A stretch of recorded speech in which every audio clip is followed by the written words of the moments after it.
आज विटा येथे शिवसेना उद्धव बाळासाहेब ठाकरे गटाचे खानापूर तालुका प्रमुख राज लोखंडे तसेच खानापूर आटपाडी विधानसभा अध्यक्ष विरू फाळके पत्रकारांशी बोलताना.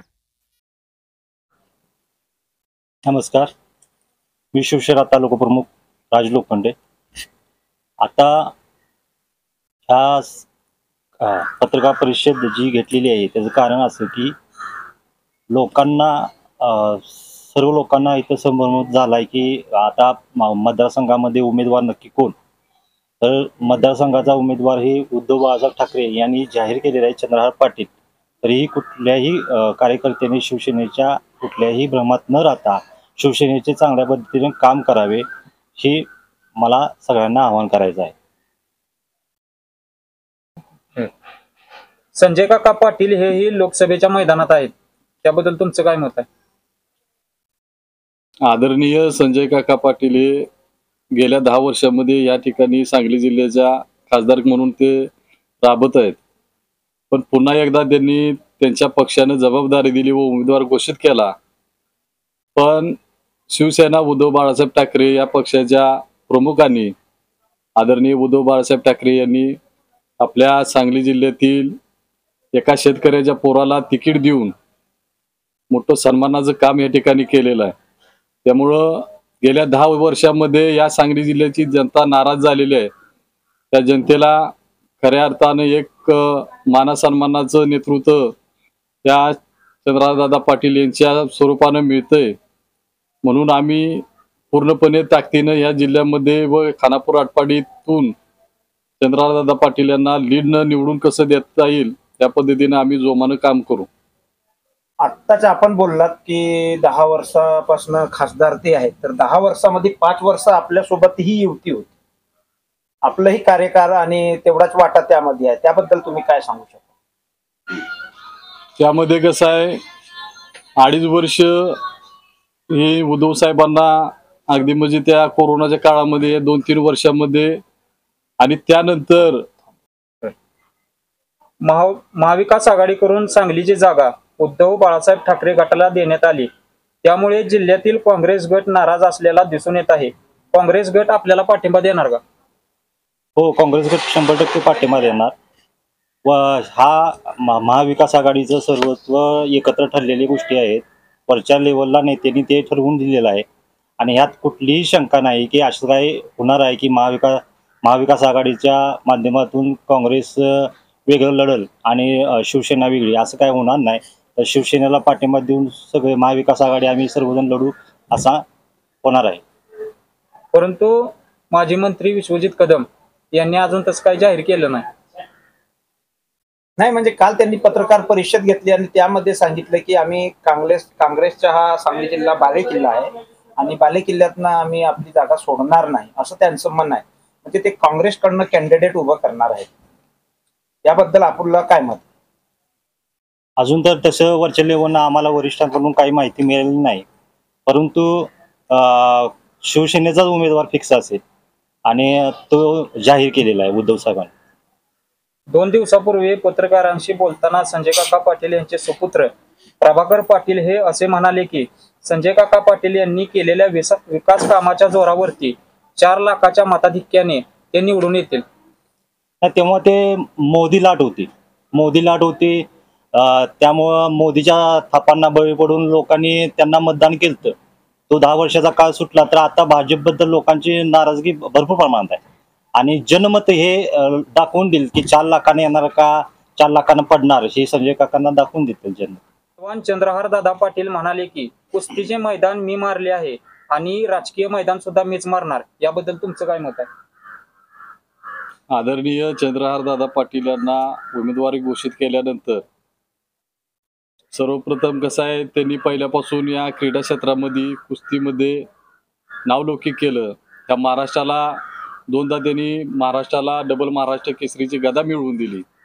त्यांना असलेला अनुभव कुस्ती क्षेत्रातला त्यांनी त्या ठिकाणी मांडला व राजकारणाची आताची परिस्थिती बघितली तर त्या भाजपला व इथल्या खासदारांना जनता वैतागून गेलेली आहे. त्या अनुषंगानं अगदी विश्वासानं त्यांनी एका शेतकऱ्याचा पोरगा म्हणून या ठिकाणी बोलून दाखवलं की हे राजकीय मैदान सुद्धा मीच मारू शकतो. आणि आम्हालाही तितकाच विश्वास आहे की चंद्रहारदादाच ह्या सांगली लोकसभेचे उमेदवार म्हणून विजय घोषित होतील. पुढं जर आपल्याला विशालदादाच्या मागं जायला वेळ आली तर तुम्ही जाणार का?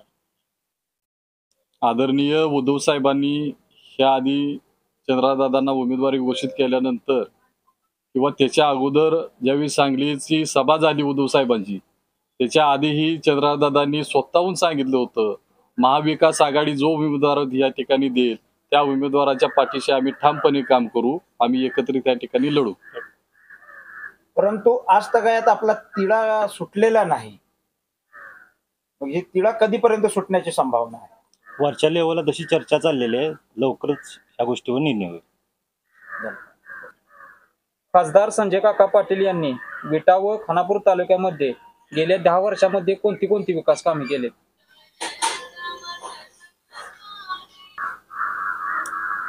मुळात या ठिकाणी गेले 5-10 वर्षामध्ये खासदार संजय काका पाटील काम करत आहेत ह्या सांगली जिल्ह्यामध्ये. त्यांच्या विकास कामाबद्दल बघायला गेलं तर जिल्ह्यामध्ये कुठं रोड केले, गटर केली म्हणजे विकास नाही.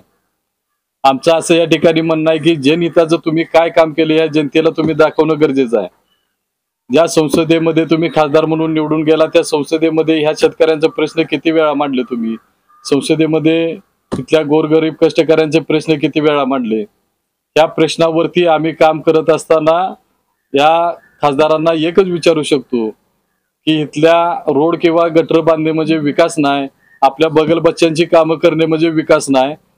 त्यासाठी खासदारांनी आपण केलेल्या कामाची यादी या जनतेसमोर जाहीर करावी. सध्याची राजकीय परिस्थिती पाहता काँग्रेसचे नेते विशालदादा पाटील यांचा राजकीय गेम झाला असल्याची सांगली जिल्ह्यामध्ये चर्चा चालू आहे, त्याबद्दल तुमचं काय मत आहे? नाही, असं कुठेही परिस्थिती नाही. कारण महाविकास आघाडी म्हणून गठबंधन ज्यावेळी या देशामध्ये झालं त्यामध्ये सर्वत्र एकत्रितपणे लढण्याची भूमिका वरिष्ठांनी पक्षपातळीमध्ये घेतलेली आहे. त्यामुळं असं कुठंही होणार नाही की कोणाचा राजकीय गेम झाला किंवा काय नाही. मी मागाशीच सांगितलं, चंद्रहारदादांनी सांगलीची सभा होण्याच्या आधी सांगितलं होतं की या ठिकाणी महाविकास आघाडी जो उमेदवार देईल तो उमेदवार आम्ही निवडून आणणे ताकदीनं पूर्णपणे काम करीन या ठिकाणी. त्यामुळं कोणाची गेम कोणी करणार नाही. सर्वजण महाविकास आघाडीचे नेते कार्यकर्ते पूर्णपणे ताकदीने काम करतील.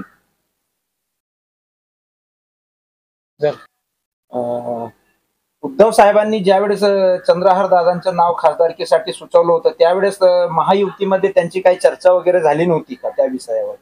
आज जो सांगली जिल्ह्यामध्ये आपण बघतोय राडा चालू आहे आणि शिवसेनेमार्फत वेगळं, काँग्रेस मार्फत वेगळी परिषद घेऊन त्यांनी वेगळं मतदातांचे मत भ्रमित करण्याचं काम जे चालू आहे त्या बाबतीत आधी त्यांची महायुतीमध्ये काही चर्चा झाली नव्हती का तशी, की कुठला कॅन्डिडेट आपण उभा करायचा असं? महाविकास आघाडीमध्ये वरिष्ठ लेवलला सर्व पक्षीय बैठक होऊन त्यामध्ये चर्चा झाल्यानंतरच ते डिक्लेरेशन झालेलं आहे. पण प्रत्येकाला ते स्वतंत्र आहे की मला तिकीट पाहिजे, मला उमेदवार व्हायचा आहे, ते जे त्याचे अधिकार आहेत त्या पद्धतीने त्यांनी मांडलेलं आहे. पण असं दुपळीचं वातावरण कुठेही होणार नाही. सर्वजण एकत्रितपणे महाविकास आघाडी म्हणून लढतील या ठिकाणी. तालुका प्रमुख चंद्रहार पाटलांना निवडून आणण्याची तयारी आता तुमच्याकडून कशी आहे? आमच्या निवडणुकीची तयारीचं काम आम्ही जेव्हा चंद्रहारदादा पाटलांना लोकसभेचे निवडून आणण्यासाठी उद्धव बाळासाहेब ठाकरे यांनी मतदारसंघ सोडला म्हणून घोषित केलं तेव्हापासून आमचं काम चालू आहे. त्या कामामध्ये आम्ही सर्व शिवसैनिकांची भेटीगाठी घेऊन गाव वाईज बूथ वाईज आम्ही माणसं नेमून आमचा सगळा आराखडा आम्ही तयार केलेला आहे आणि या माध्यमातून ह्या तालुक्यातून चंद्रहार दादा पाटलांना 100% त्यांच्यापेक्षा मत अधिक जाणार. संजय काकांचे चिरंजीव प्रभाकर बाबा म्हणाले की 4 लाखांना यावेळी निवडून येणार आम्ही. मी मगाशी मी बोललो की संजय काका हे मोदी लाटेच्या जीवावरती निवडून आलते. मोदी भक्त असणारे काही लोक किंवा काही जनतेला थपा भूल देऊन त्यांच्यावरती थपांचा काय वर्षाव केला आणि त्या आशेपुरती जनतेने त्यांना निवडून दिलं पण आता वस्तुस्थिती तशी नाहीये. आता वातावरण चेंज झालेलं आहे. लोकांना कळतंय की मोदी सरकार हे पूर्णपणे भ्रष्ट सरकार आहे. लोकांना आता जर आपण देशात बघायला गेलं तर भाजपच्या विरोधात जातोय त्याच्यावरती खोटी ईडीच्या केसेस वगैरे टाकून त्याला तुरुंगात टाकणे, त्याला बदनाम करणे, अशा बऱ्या प्रकारच्या गोष्टी चालतात. आणि हे सरकार जनतेचा विचार न करता फक्त आपली जी राजकीय काय लोक आहेत त्यांची कशी पोळी भाजली जाते ह्याकडे लक्ष देऊन ते सगळं करतात. त्याकडे शेतकऱ्यांकडे लक्ष दिलं जात नाही, गोरगरिबाकडे लक्ष दिलं जात नाही, सर्वसामान्यांवर लक्ष दिलं जात नाही. आणि ह्या सगळ्यामध्ये जनता पूर्णपणे भरकटून गेलेली आहे. आणि जनतेला आता 100% विश्वास आहे की उद्धव साहेबच ह्या साठी माणूस योग्य आहे आणि तेच मुख्यमंत्री पाहिजेत. आणि ते असल्याशिवाय जनता आता परत महाराष्ट्र पुन्हा व्यवस्थितरित्या चालणार नाही. त्यासाठी शिवसेनेलाच जनता निवडून देणार.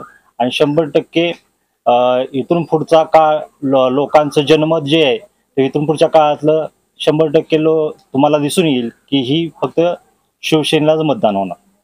तुम्ही म्हणताय भाजप हे काम करत नाही, मग तुमची शिवसेना कशी काम करणार इथून पुढं? शिवसेना कशी काम करणार तर उद्धव साहेबांनी मुख्यमंत्री असताना उद्धव साहेबांनी दाखवून दिलेलं आहे की शिवसेना कुठल्या पद्धतीने काम करतं. असल्या कोरोनाच्या काळामध्ये 2.5 वर्ष गेले, त्यामध्ये सुद्धा उद्धव साहेबांची तब्येत बरी नसताना सुद्धा त्यांनी चांगल्या प्रकारे लोकांना यातून बाहेर काढलं आणि ही लोक जाणतात सगळी. परवा दिवशी पत्रकार परिषदेमध्ये प्रभाकर पाटील, संजय काकांचे चिरंजीव यांनी सांगितलं की लढत ही दुहेरी होऊ दे किंवा तिहेरी होऊ दे, आम्हाला फरक पडणार नाही म्हणून सांगितलंय. मग काय म्हणायचं आहे तुम्हाला त्या गोष्टीबद्दल? मुळात कसं आहे, उमेदवार ज्या ठिकाणी उभा राहतो त्या ठिकाणी त्या उमेदवाराला माहीत असते आपण लढताना कशा पद्धतीने लढायचं.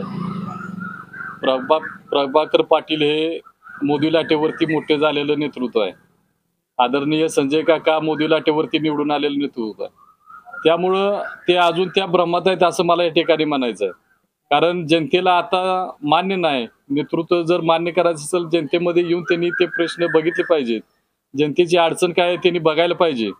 कारण जनता आता ज्या ठिकाणी त्यांना स्वीकारत नाही त्या ठिकाणी त्यांना ह्या गोष्टी बोलून जनतेला भावनिक करायचं काम सुरू आहे. सांगली जिल्ह्यात आता असं वातावरण दिसतंय दोघांच्या भांडणात तिसरा लाभ संजय काका. मग असं संजय काकाला फायदा होणारच का तुमच्या भांडणात? दोन्ही उमेदवार पण काही होईना झाले फिक्स. नाही, असं काय होणार नाही. मुळात कसं आहे, संजय काकांना 10 वर्ष या जनतेनं निवडून दिलेलं आहे. 10 वर्ष त्यांच्या पदरात पडलेले आहेत. 10 वर्षामध्ये जनता अगदी वैतागून गेलेलं आहे. त्यामुळे पुन्हा एकदा जनता त्यांना निवडून दिलं असं कुठं होणार नाही. आता तुम्ही सगळीकडे म्हणताय चंद्रकांत दादा पैलवान आहे, चंद्रकांत दादा पैलवान आहे. संजय काका पण म्हणतील मी स्वतः पण पैलवान आहे. मग काय म्हणत आहे तुम्हाला या गोष्टी? अगदी बरोबर आहे. चंद्रकांत दादा पैलवान ह्या करतायत की ह्या महाराष्ट्राला 2 वेळा नावलौकिकपणानं चंद्रकांत दादांनी महाराष्ट्राला महाराष्ट्र केसरीची गदा मिळवून दिली. त्यासाठी ते स्वाभिमानाने आणि अभिमानाने सांगू शकतात की मी महाराष्ट्राला पैलवान म्हणून अगदी उत्कृष्टपणे नावलौकिक आहे. शिवसेनेची मदत चंद्रकांत पाटलांना कितीपर्यंत असणार आहे?